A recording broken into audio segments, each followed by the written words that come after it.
I opened the door, thinking he was asleep. But what I saw changed everything. My 19-year-old stepson looked up at me, his eyes daring, his body exposed, and instead of turning away, I stepped inside. That moment destroyed my marriage, and the worst part, I didn't regret it. Not even a little. This isn't just a story about crossing the line. It's about what happens when you realize you may never find your way back. Stay with me. You need to hear how it all unraveled. If this story pulls you in, don't forget to like the video and subscribe for more real-life confessions that blur the line between right and wrong. I never thought a quiet night at home could destroy everything I thought I knew. My name is Rachel Monroe. I'm 36 years old, a housewife living in a quiet suburb just outside of Denver, Colorado. On the surface, everything looked picture perfect. A cozy home, a reliable husband, and a polite, athletic stepson named Logan, who was home from college for the summer. My husband, Greg, is a regional sales director, which means he travels more than he's home. Most nights, it's just me in the house. I used to fill the silence with cooking, reading, even online yoga. But no matter how much I tried, the loneliness always found a way to creep in. That night started out like any other. Rain tapped against the windows. Vanilla-scented candles flickered in the living room. I curled up with a book, trying not to notice how empty the house felt without Greg. He had called earlier to say his flight was delayed again. He wouldn't be home until the following afternoon. It was already late when I decided to head upstairs. As I passed Logan's room, I heard a sound, a low, strained groan. Something about it didn't feel right. Without thinking, I opened the door. And that's when everything changed. He was on the bed, shirtless, legs stretched out, hand wrapped tightly around himself. And what I saw, I froze. I couldn't move. I should have walked away. I should have closed the door and pretended it never happened. But I didn't. He looked right at me. And he didn't stop. Instead, he smirked. A slow, cocky smirk that sent a jolt of something electric down my spine.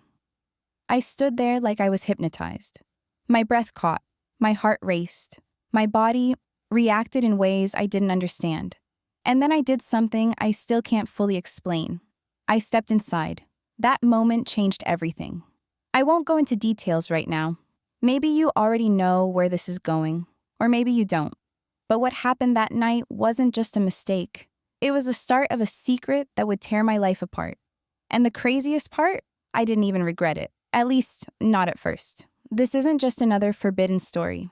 It's about a line that once crossed can never be uncrossed. Stay with me, because what happened next, you won't believe how deep it goes. The next morning, the sun poured through the bedroom windows like nothing had changed. But everything had. I woke up tangled in the sheets, my body still aching with the memory of the night before. I stared at the ceiling, praying it had all been some twisted dream. That what happened between me and Logan was just a horrible lapse in judgment, something I could erase with a hot shower and enough guilt. But it wasn't a dream. It had happened. Every look, every touch, every breath, we had crossed a line and there was no walking it back. I waited in bed until the house was quiet. I couldn't face him. I couldn't face myself. When I finally got up, I scrubbed my skin raw in the shower, trying to wash away the shame. But no matter how hot the water ran, the memory clung to me like smoke. His hands, his mouth, the way he said my name. I pulled on a loose sweater and jeans, tied my hair up in a messy bun, and told myself I'd get through the day. Greg would be home tonight. I just had to pretend everything was normal until then. I stepped into the kitchen and froze. Logan was already there, sitting at the counter shirtless, casually eating a bowl of cereal like nothing had happened. His golden tan skin glowed in the morning light, his hair still damp from a shower. He looked up at me, and I swear to God, there was the same smirk from the night before. "Morning, Rachel," he said, his tone calm, but knowing. I didn't answer. I just went straight to the fridge, hoping to avoid eye contact, hoping the chill from the door could somehow cool the heat rising in my chest. "You look different today," he said, chewing slowly. relaxed, like someone who finally got what she needed. The carton of eggs nearly slipped from my hand. I slammed the fridge door shut and kept my voice steady. "Eat your breakfast," I muttered. He chuckled. A low, cocky sound that made my skin crawl, for reasons I hated to admit. I tried to focus on the stove, on cooking, on breathing. But I could feel him behind me. His presence was like a storm cloud, heavy and electric. "You don't have to pretend," he said, closer now. "You liked it. I know you did." "Stop," I whispered, my voice barely holding together. He didn't. I turned to face him, ready to shut it down, to tell him that last night was a mistake, that it could never happen again. But the second our eyes met, I faltered. There was no remorse in his gaze, no confusion, just hunger, possession. "You want it again," he said simply, stepping in close. His hand brushed my hip. I flinched, but my body betrayed me. "No," I said, but the words sounded weak, even to me. He leaned in, his lips near my ear. "You're mine now," he whispered. "You crossed the line, Rachel. You can't go back." Tears stung my eyes, but before I could say anything, his mouth was on mine, hot, greedy, stealing the air from my lungs. I tried to push him away, but I didn't try hard enough. My fingers clutched his shoulders, my body already responding, already forgetting right from wrong. He lifted me onto the kitchen counter like I weighed nothing. And then, God help me, I let him. Right there in the heart of my home, I lost myself to him all over again. And I knew, deep down, that this wasn't just a one-time mistake. This was becoming a pattern, a dangerous, addictive one. Greg would be home in just a few hours, but I was already lost. By the time Greg walked through the front door that evening, I had already changed clothes twice, reapplied makeup 3 times, and forced myself to rehearse a smile in the mirror. He looked exhausted, but happy to be home. His arms wrapped around me, and he kissed the top of my head like everything was exactly how it should be. "Missed you, babe," he whispered. I nodded, but I couldn't find the words. His scent, the warmth of his touch, everything about it felt foreign now, wrong. Because while he was away chasing business deals in Seattle, I had been doing the unthinkable. And the worst part, I hadn't stopped it. From the top of the stairs, Logan watched us. His gaze locked on mine with a smug calmness that made my stomach twist into knots. I pulled away from Greg too quickly, pretending I had to finish dinner. The lie came out so easily. "Hope you're hungry," I said, turning my back to both of them. Dinner was torture. Greg talked about the trip, flight delays, hotel mix-ups, some new client that couldn't stop talking. I nodded at all the right places, laughed when I had to, but I barely tasted the food on my plate. My hands trembled every time they touched the silverware. Across from me, Logan sat in complete silence, but his foot brushed against mine under the table. Once, then again. I flinched. I knocked over my glass of wine. Greg stood up quickly to grab paper towels, completely unaware of what was happening right beneath his nose. "Just tired," I mumbled, wiping the red liquid from the tablecloth. Clumsy. But inside, I was unraveling. When dinner was finally over, Greg excused himself to shower.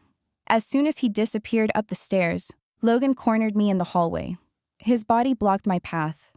His eyes burned into mine. "I want you," he said quietly, his hand brushing the side of my thigh. I shoved him away, panic rising in my throat. "Stop it," I hissed. "He's upstairs. This has to end." Logan laughed softly. "You say that, but your body says otherwise. Don't talk to me like that." "Why not?" he said, stepping closer. "You weren't saying no last night, or this morning, or—" I slapped him before I could stop myself. The crack of it echoed through the hallway. He touched his cheek and smiled, slow and dangerous. "You'll come back to me," he whispered. "You won't be able to stay away." Then he walked off like nothing happened, cool, confident, in control. I stood there shaking, back pressed against the wall, guilt flooding every inch of me. I wasn't a teenager. I wasn't naive. I was a grown woman, a wife, and somehow I was completely losing control. I stumbled upstairs, locked myself in the bathroom, and sat on the cold tile floor with my head in my hands. What was I doing? What kind of person had I become? I stared at my reflection in the mirror. My face looked hollow, tired. My eyes were red, not from crying, but from trying not to cry. I didn't recognize the woman staring back at me, and deep down, I wasn't sure I wanted to. The days that followed blurred together. I avoided Logan as much as I could, keeping busy, running errands, even volunteering for a charity bake sale I didn't care about. But the house wasn't big enough to hide the tension. He was everywhere. In the kitchen, in the hallway, sometimes standing just a little too close. Sometimes saying nothing at all, just watching me with that same knowing look that sent chills through my spine. And every time his hand brushed mine, every time his fingers grazed the small of my back when Greg wasn't looking, my body betrayed me again. I hated him for it. I hated myself more. Greg noticed I was distant, but he chalked it up to stress. "Maybe we should take a trip," he said one night while we sat on the couch. "Just the two of us. Get away. Reconnect." I smiled, but it felt like I was wearing someone else's face. Yeah, maybe.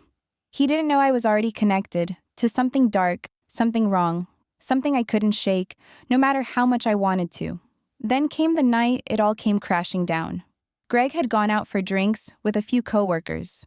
It was just me at home, curled up on the couch, half watching a movie I didn't care about.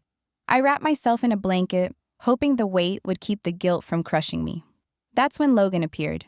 He walked into the room shirtless, wearing nothing but gray sweatpants that hung low on his hips. He didn't say a word. He didn't have to. I froze. He looked at me like a predator sizing up prey. Confident, calm. I should have told him to leave. I should have screamed, thrown something, locked myself in the bedroom. Instead, I sat there, watching him, waiting. He crossed the room in 3 long strides, ripped the blanket off my body, pulled me to him. His mouth was on mine before I could even take a breath. And I let him. Right there on the living room couch, we collapsed into each other, raw, desperate, silent. There were no words, no lies, just skin, breath, and the crashing of every line we had already erased. And then, the front door opened. "Rachel?" Greg's voice called from the entryway. Logan pulled away from me, his chest still heaving. We both froze. Greg stepped into the room, and the world stopped. He looked at me, then at Logan. His gaze dropped to my tangled clothes, to the flushed guilt written all over my face, and then to Logan's smug expression. Everything inside Greg seemed to crumble in real time. He didn't speak at first. He just stared, eyes wide, mouth slightly open, like he'd walked into the middle of a nightmare he didn't understand yet. "Rachel," he finally said, his voice cracking. I opened my mouth, but no words came, just silence and shame. Greg took a step back like he'd been physically hit. Then he turned and walked out the door without another word. The slam of it shook the walls. I dropped to my knees, sobbing into my hands, gasping for air that wouldn't come. My body shook with the weight of what I'd done, what I couldn't undo. Logan stood over me, silent, his face unreadable. "This was always going to happen," he said quietly. "You just never wanted to admit it."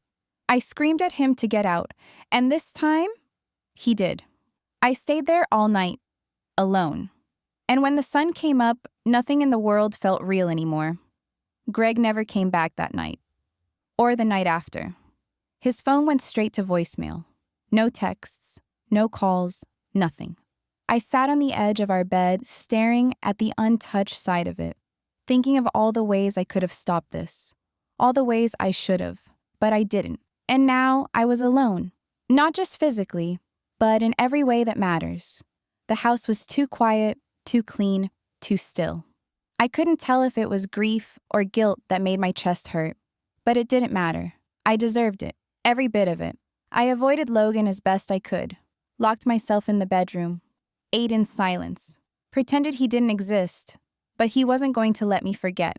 He started leaving notes, small, handwritten reminders slipped under my door. "You miss me. I know you feel it too. I'm not letting you go." At first, I ripped them up, tossed them in the trash.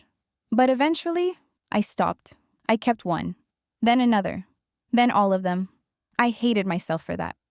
One morning, I walked downstairs to find Logan shirtless again, leaning against the kitchen counter like he owned the place.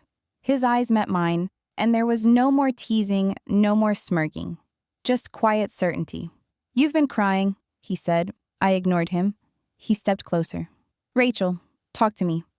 I clenched my jaw, grabbing a coffee mug just to have something to hold. "You need to stop." "I'm not the one pretending," he said softly. I turned to face him. "Greg is gone because of us. Don't you get that?" "No," he said firmly. "He's gone because he didn't see you." "Not really." I did. I laughed, a bitter, broken sound. "You're just a kid, Logan." His eyes darkened. "You didn't think I was just a kid when you were begging for me on that couch." I slapped the counter so hard the mug shattered in my hand. "Shut up!" The sharp sting of pain hit me too late. Blood welled up along my palm from the broken ceramic. Logan rushed over. "You're bleeding. Let me help." "Don't touch me," I snapped. He stepped back, but something in his expression shifted. The confidence cracked. Just a little. I saw it, but it didn't last long. "You're scared of how much you need me," he said quietly. "That's why you're pushing me away." "No," I said, shaking my head. "I'm scared because everything I touch turns to ruin." He looked at me for a long moment, then he walked away. And for the first time, I wondered if this was finally over. But I should have known better. Weeks passed.